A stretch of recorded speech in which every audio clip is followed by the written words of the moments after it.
bienvenue, bonjour à tous et à toutes, bienvenue sur ma chaîne YouTube. Donc aujourd'hui je vais faire la vidéo, je vais essayer de tourner vite, le temps qu'il m'est alloué, parce que juste le temps de m'installer là, j'entends déjà ma fille qui va bientôt se réveiller, donc je vais essayer de tourner vite. Et aujourd'hui je voulais tourner pour parler en fait de l'adoption, parce que quelqu'un m'a demandé de parler de l'adoption au Canada. Et je vais quand même me concentrer sur l'adoption au Canada et plus précisément au Québec. Donc toujours, moi, je vais vous donner des informations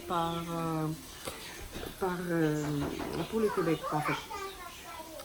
Donc, l'adoption au Canada est de compétence provinciale et territoriale. Ça veut dire que la procédure à suivre doit être celle du Québec et de la province ou du territoire concerné.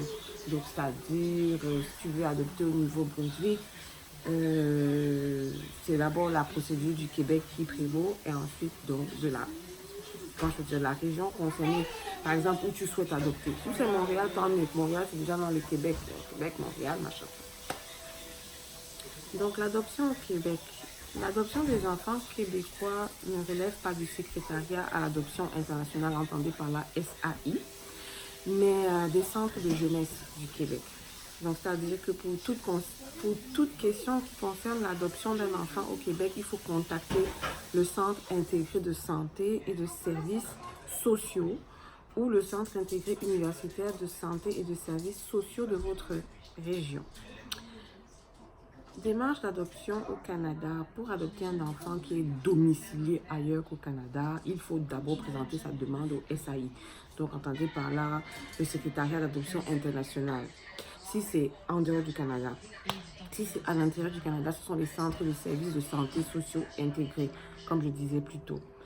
Au Québec, une personne qui désire adopter un enfant qui est domicilié ailleurs qu'au Canada peut être autorisée à effectuer cette démarche d'adoption sans passer par un organisme agréé. L'enfant visé par le projet d'adoption doit avoir été confié aux soins d'une autorité publique compétente en matière de protection de l'enfance ou en matière d'adoption dans la province ou le territoire canadien d'origine. Présentation du projet au SAI. Donc, la personne qui souhaite adopter contacte le SAI et lui présente son projet d'adoption afin que le SAI vérifie la recevabilité. Après ça, le SAI va analyser le projet. Le cas échéant, il va autoriser, conformément aux lois du Québec et à celles de la province ou du territoire concerné. Ensuite, en deuxième étape, vous avez une évaluation psychosociale.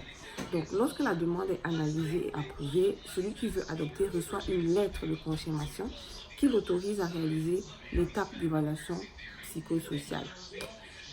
Seule une recommandation positive qui provient de l'évaluation psychosociale vous permet à la personne qui veut adopter de poursuivre sa procédure d'adoption.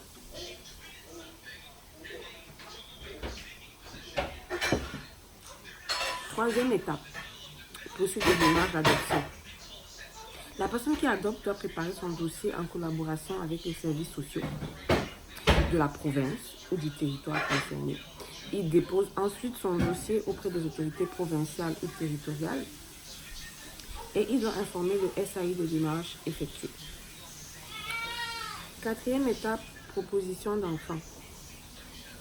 Une proposition d'enfant est donc présentée par l'autorité provinciale ou territoriale compétente à la personne qui souhaite adopter. Cette autorité soumet ensuite la proposition d'enfant au SAI. Le SAI vérifie la conformité de la proposition et le cas échéant confirme son accord quant à la poursuite du projet. Donc ça, c'est vraiment expliqué de façon très light. Ça, c'est si tu es résident du Québec et que tu résides d'ailleurs, tu vas adopter l'enfant. Voilà un peu. Donc honnêtement, moi j'ai trouvé les liens facilement sur internet. J'ai juste tapé adoption au Canada. Ça m'a sorti l'adoption au Québec. Ça m'a sorti les liens. Donc comme je disais, adopter un enfant, donc ça vous permet tout d'abord d'avoir un enfant. Ça permet à un enfant tout d'abord de recevoir dans sa nouvelle famille les soins et l'amour nécessaire à son développement et son bien-être.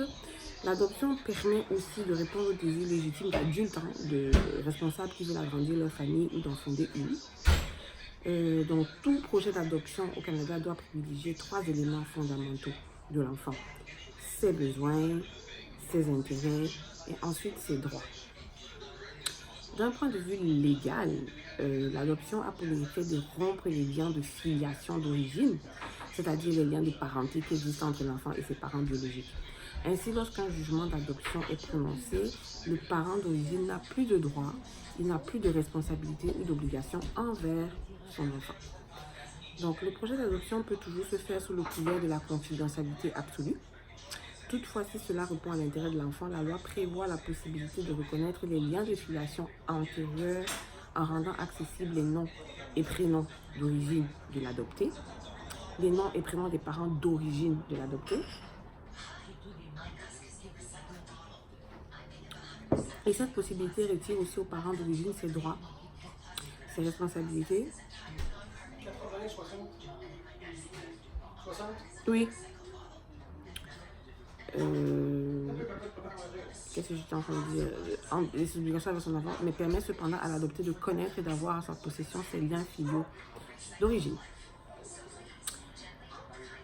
Les adultes québécois qui désirent adopter un enfant peuvent le faire au Québec, dans une autre province du Canada, dans un pays étranger. L'adoption d'un enfant domicilié au Québec est sous la responsabilité du directeur de la protection de la jeunesse, entre parenthèses DPJ. L'adoption d'un enfant domicilié dans une autre province du Canada ou dans un pays étranger est sous la responsabilité du secrétariat à l'adoption internationale, entre parenthèses SAI. Et donc voilà les deux types d'organismes, d'organismes en fonction de où est-ce que tu adoptes ton enfant. Adoption d'enfants nés au Québec. Au Québec, les enfants qui peuvent être adoptés sont des enfants orphelins, des enfants abandonnés ou des enfants de parents n'assumant pas leurs responsabilités parentales. Des enfants dont les parents ont renoncé volontairement à exercer leurs droits parentaux. L'adoption de ces enfants s'effectue par l'entremise des services d'adoption des CIS, des CIS, donc CI3S, ou des CIUS, des CIU3S, offrant des services de protection et de réadaptation pour les jeunes en difficulté d'adaptation. Les services d'adoption peuvent leur trouver une famille parmi celles qui ont déjà été évaluées pour devenir une famille adoptive. Commence d'abord par lui donner, ensuite tu vas donner à Anna. Commence d'abord par lui donner.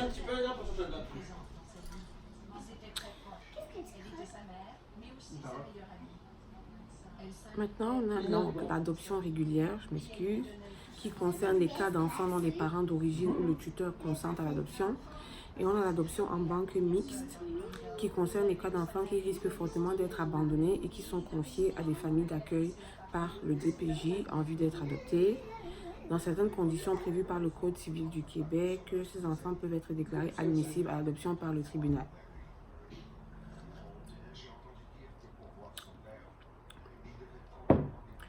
Et je termine donc par les étapes d'un projet d'adoption. Un projet d'adoption d'un enfant domicilié au Québec comporte les étapes suivantes. Première étape, tu l'inscris auprès du service d'adoption du CIS ou du CIUS. Les personnes qui désirent adopter un enfant né au Québec doivent s'inscrire auprès du service d'adoption du CIS ou du CIUS de leur région.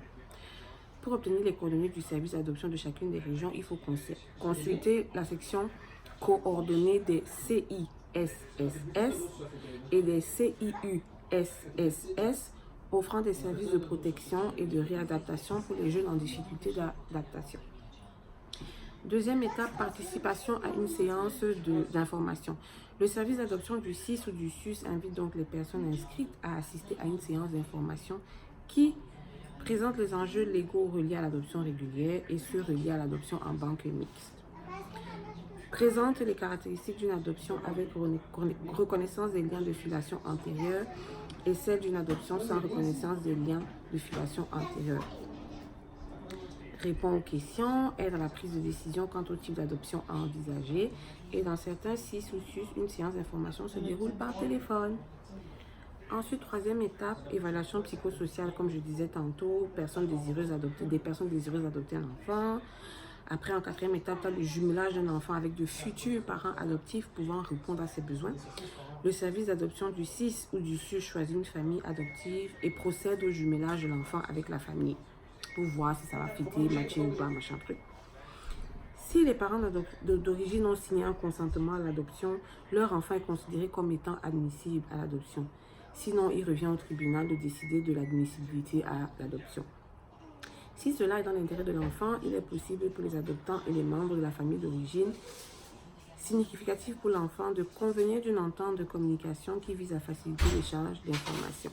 Si l'enfant est âgé de 10 ans et plus, il doit obligatoirement y consentir et il peut lui-même y mettre fin en tout temps. Jusqu'à l'ordonnance de placement en vue d'une adoption, le DPJ offre donc des services d'accompagnement aux personnes désirant de convenir d'une telle entente.